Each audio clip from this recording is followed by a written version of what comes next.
আসসালামু আলাইকুম রহমতুল্লাহ। ITLabBDর পক্ষ থেকে আপনাদের সবাইকে জানাচ্ছি আন্তরিক শুভেচ্ছা ও অভিনন্দন। আমি সুমন আহমেদ আছি আপনাদের সাথে। মাইক্রোসফট ওয়ার্ডের নতুন আরেকটি টিউটোরিয়াল নিয়ে আপনাদের সাথে হাজির হয়েছি। আজকে আমরা দেখব যে মাইক্রোসফট ওয়ার্ড টিউটোরিয়ালের আমাদের ইনসার্ট অপশন যেটা, ইনসার্ট অপশনের গত ক্লাসে আমরা দেখেছিলাম কভার পেজ, ব্ল্যাঙ্ক পেজ এবং পেজ ব্রেক নিয়ে কথা বলেছিলাম। তো আজকে আমরা টেবিল নিয়ে কথা বলবো এবং এই টেবিলটি মাইক্রোসফট ওয়ার্ডের খুব গুরুত্বপূর্ণ একটা অপশন। অতএব খুব মনোযোগের সাথে আমরা যেন এটাকে দেখি। আচ্ছা, টেবিল হচ্ছে যে আমরা যদি টেবিল এখানে ক্লিক করি, তো ক্লিক করলে আমাদের কতগুলো রেডিমেড বক্স দেখা যাচ্ছে, ইনসার্ট টেবিল লেখা। অর্থাৎ এইগুলোর উপরে যদি আমি হোভার করি তাহলে কি হয় দেখুন। আগে দেখিনি আমাদের কার্সরটা কোথায়, এইখানে। তো আমি আমার এই পেজের সাইজটাকে একটু ছোট করে নিচ্ছি, অর্থাৎ একটু জুম আউট করে নিচ্ছি। তো আমি যদি এই যে নিচে দেখতে পাচ্ছেন যে মাইনাস, এখানে যদি আমি ক্লিক করি তাহলে এটা জুম আউট হয়ে যাবে। আপনাদের দেখার সুবিধার্থে আমি এটা করছি। তো এখানে এখন আমি একটু দেখি যে টেবিলের এখানে যদি আমি ক্লিক করি, অ্যারোতে যদি ক্লিক করি তাহলে কতগুলো টেবিল আসছে। তো আমি যদি এগুলোর উপরে জাস্ট মাউসটাকে শুধু কোনো ক্লিক করছি না, শুধু হোভার করছি, অর্থাৎ কি বলবো, মাউসের কার্সরটাকে শুধু ছুঁয়ে দিচ্ছি। তো ঠিক এখানকার যে কটা ঘরে আমি ছুঁয়ে দিচ্ছি, ঠিক ততগুলো টেবিলের ঘর এখানে তৈরি হচ্ছে। তো এটা হচ্ছে রো, আর রো হচ্ছে এইভাবে যেটা আসছে, অর্থাৎ বাম থেকে ডানে অথবা ডান থেকে বামে যেটা যায় সেটা হচ্ছে রো, আর উপর থেকে নিচে যেটা যায় সেটা হচ্ছে কলাম।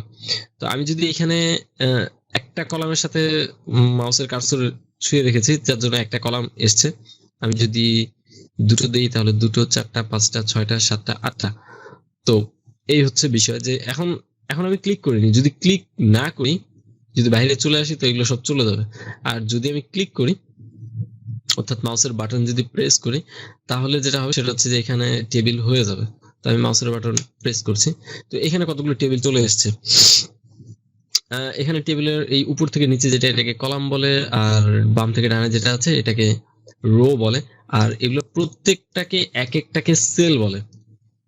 এই যে একটা ঘর, এগুলো এক একটা ঘরকে এক একটা সেল বলে। এখন হচ্ছে যে এই সেলগুলোকে সিলেক্ট করা যায়। একটা তো হচ্ছে যে আমি যেই সেলে আছি সেই সেলে থাকা অবস্থায় মাউসের লেফট বাটনকে চেপে রেখে শুধু যদি আমি ডানে বামে করি তাহলে এটা সিলেক্ট হবে বা ডিসিলেক্ট হবে।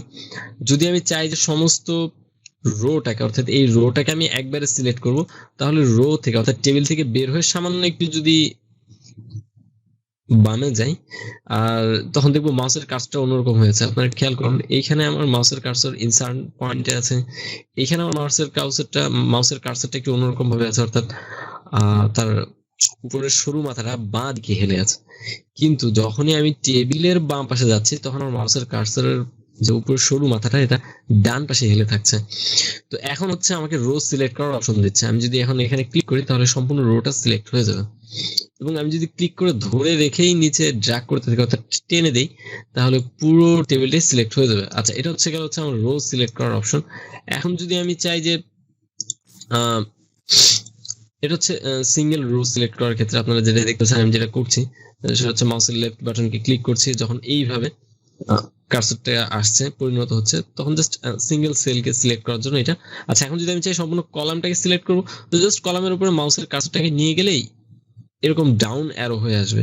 তখন যদি আমি ক্লিক করি তাহলে সম্পূর্ণ কলামটা সিলেক্ট হয়ে যাবে। আচ্ছা, এখন আরেকটা দেখার বিষয় হচ্ছে যে আমাদের টেবিলের এই যে একটা সেলের চারপাশে যে বর্ডার দেখতে পাচ্ছি, যখন আমি বর্ডারের উপরে আমার মাউসের কার্সর নিয়ে যাচ্ছি তখন আমরা দেখতে পাচ্ছি যে একটা ডাবল অ্যারো দিয়ে একটা কিছু আসছে। তো এটার কি ইঙ্গিত দিচ্ছে? এটা আমাকে ইঙ্গিত দিচ্ছে যে সরি, এটা আমাকে ইঙ্গিত দিচ্ছে যে আমি চাইলে আমার এই রো এর এই লাইনটাকে আমি টেনে এই ঘরটাকে চাইলে বড় করতে পারি, এই রোটাকে চাইলে বড় করতে পারি। কিভাবে দেখো, যদি আমি এটাকে টেনে এইভাবে জাস্ট ড্র্যাগ করে, অবশ্যই মাউসের লেফট বাটনকে আমি ধরে রেখেছি, ছেড়ে দিইনি। তো আমি যখন ছেড়ে দেবো তখন দেখবো যে এই সম্পূর্ণ রোটা অনেক বড় হয়ে গেছে। হ্যাঁ, এখন ঠিক অনুরূপ ভাবে আমি যদি কলামের এই বর্ডারটাকে ধরে আমি যদি ডানে বামে সরিয়ে দিই তাহলে ঠিক এভাবে সরে যাবে। এবং আমি যদি চাই যে না, শুধু আমার এই ঘরের এই কলামটাই শুধু সরাবো, তাহলে জাস্ট আমি কি করেছি, লেফট বাটন দিয়ে এই ঘর থেকে এই ঘরে টেনে দিলাম, তো শুধু এই দুটো ঘর সিলেক্ট হয়েছে। এবং এখন যদি আমি এটাকে টেনে দিই তো আমার শুধু এই একটা সেলের কলামের বর্ডার যেটা সেটাই সরবে, আর বাকি সবগুলো যেমনটা তেমনই থাকবে। তো আমি একটু দেখি অন্যগুলো করে দেখি কি হয়।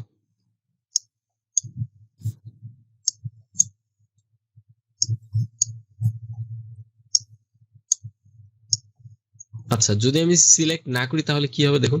তাহলে যেটা হবে, দুঃখিত আমি সিলেক্ট তো করেছি, আর যদি সিলেক্ট না করি তাহলে আমি যদি সরাই তাহলে কি করবো, সবগুলো নিয়েই সরবে, অর্থাৎ উপরে যা যা আছে এগুলো সবগুলো নিয়েই সরবে। তো যদি আমাকে একটাকেই শুধু সরাতে হয় তাহলে আমাকে অবশ্যই সেলটাকে সিলেক্ট করে দেন সরাতে হবে। আমি আশা করি আপনাদেরকে বুঝাতে পেরেছি। হ্যাঁ, দেখতে পাচ্ছি এটা অসমান, সেটা তো অবশ্যই অসমান, এর সমান হয়নি, বা এটা কোনো সৌন্দর্যতাও রক্ষা করছে না। তো আমার সৌন্দর্য বিষয় না, আমি শুধু আপনাদেরকে দেখানোর জন্য এটা দেখাচ্ছি। আচ্ছা, যখন আমি এই টেবিলটাকে ক্রিয়েট করে টেবিলের উপর ক্লিক করেছি, তখন দেখুন আমি কিন্তু ছিলাম ইনসার্টে, অর্থাৎ এখান থেকে টেবিল বানাচ্ছিলাম। তো যখন আমি এই টেবিলে ক্লিক করেছি তখন এই যে দুটো অপশন চলে এসছে, এই দুটো অপশন কিন্তু আগে ছিল না। দেখুন উপরে লেখা আছে টেবিল টুলস।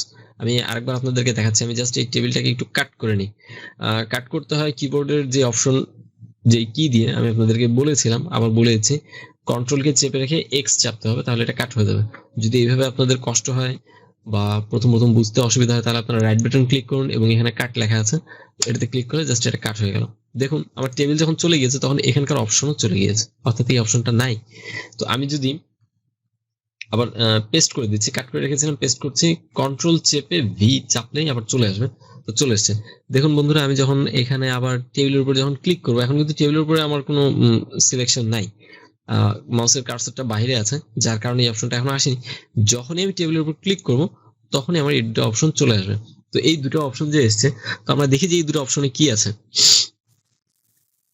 তো এই দুটো অপশন দেখার জন্য ডিজাইনে যাই।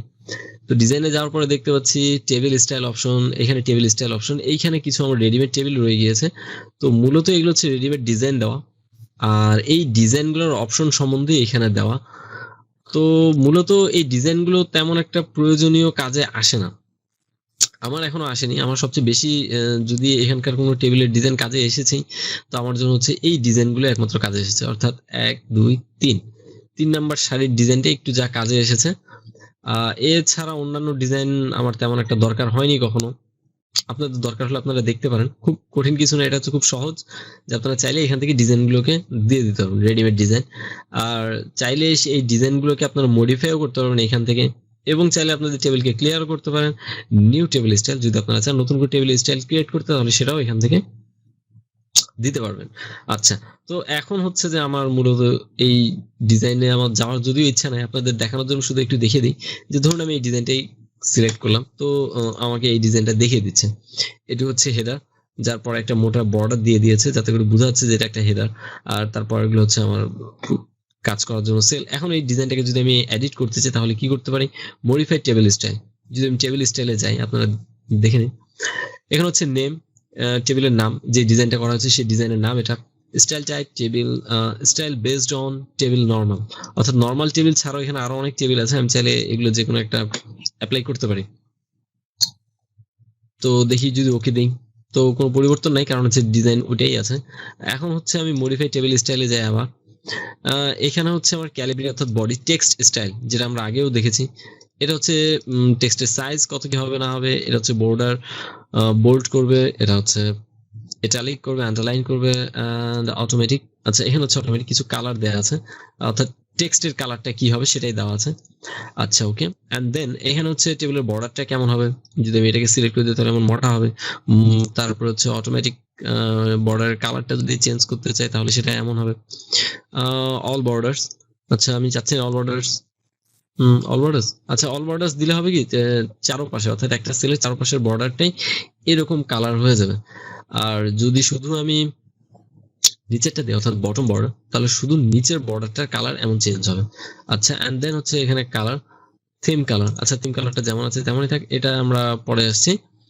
এন্ড দেন এখন যদি আমি ওকে দিই, সরি এটাকে আমি সিলেক্ট করে রাখিনি, যার কারণে এমনটা হলো। এবার আমি একটু সিলেক্ট করে নিই, এন্ড দেন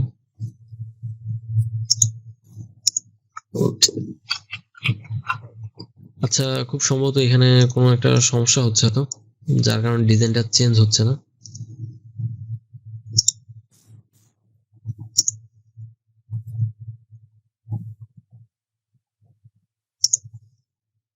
আচ্ছা এখানে নো কালার দেয়া, এখান থেকে কালারটাকে চেঞ্জ করবে। তো এখন আশা রাখি আপনারা বুঝতে পারছেন যে এই হচ্ছে বিষয়টা। তো মূলত এটা হচ্ছে যে এটা আসলে খিচুড়ি টাইপের ডিজাইন, আমার এই ডিজাইন গুলো আসলে মোটেই ভালো লাগে না, তো যার কারণে আমি কখনো ইউজ করি না, আপনাদেরকে দেখানোর জন্য দেখালাম। তো আমি জাস্ট ডিজাইন গুলোকে একটু রিমুভ করে দিচ্ছি, আমি কন্ট্রোল জেড চেপে চেপে আনডু করে করে এখানে চলে আসলাম। আচ্ছা এরপরে হচ্ছে যে শেডিং আছে, বর্ডার আছে এবং পেন কালার, ড্র টেবিল অর্থাৎ ড্র বর্ডার, বর্ডার ড্র করার ক্ষেত্রে, শেডিং এর ক্ষেত্রে, বর্ডারের ক্ষেত্রে আমরা এই বিষয়গুলো আবার পরবর্তী ক্লাসে আসছি, কারণ অলরেডি লম্বা হয়ে গিয়েছে অনেক। আচ্ছা আপনাদেরকে আরেকটা জিনিস আমাকে একটু বলে দেওয়া উচিত, সেটা হচ্ছে যে যদি আমি টেবিলটাকে ডিলিট করতে চাই তাহলে কি করব, অর্থাৎ আমার টেবিল দরকার নেই। তো একটা তো অপশন হচ্ছে যে কাট করা, তো কাট করা এটা মূলত কোনো কি বলবো গুড প্র্যাকটিস না, এটা কোনো ভালো প্র্যাকটিস না কাট করাটা। এটা তো ডিলিট করার জন্য আমাকে যেটা করতে হবে সেটা হচ্ছে সমস্ত টেবিলটাকে সিলেক্ট করে দেন আমি যদি কিবোর্ডে ডিলিট চাপি তাহলে ডিলিট হবে না। দেখুন আমি ডিলিট চাপছি কিন্তু কখনো ডিলিট হচ্ছে না। যদি আমাকে পুরো টেবিলটাকে ডিলিট করতে হয় তাহলে আমাকে অবশ্যই পুরোটাকে সিলেক্ট করে দেন ব্যাক স্পেস প্রেস করলে টেবিল ডিলিট হয়ে যাবে। তো আপনাদেরকে নেক্সট ক্লাসে আমি ডিজাইনের এই কয়েকটা অপশন নিয়ে আলোচনা করব আমরা। আর তারপর লেআউট আছে, হ্যাঁ এটা আরো অনেক বেশি গুরুত্বপূর্ণ, এটা নিয়ে আমরা ইনশাল্লাহ পরবর্তীতে আলোচনা করছি। তো আমাদের টেবিল নিয়ে মিনিমাম 4-5টা ক্লাস লাগবেই টেবিলের পুরোটাকে জানতে। হ্যাঁ মজার বিষয় হচ্ছে যে ওয়ার্ডের এই টেবিলের অপশনেও যোগ বিয়োগ করা যায়, তো আমরা ইনশাল্লাহ সেগুলোও দেখবো ধীরে ধীরে। তো আজকের মতো এই পর্যন্তই, পরবর্তী ক্লাসের জন্য আমন্ত্রণ রইল। আসসালামু আলাইকুম রহমতুল্লাহ, সবাই ভালো থাকবেন।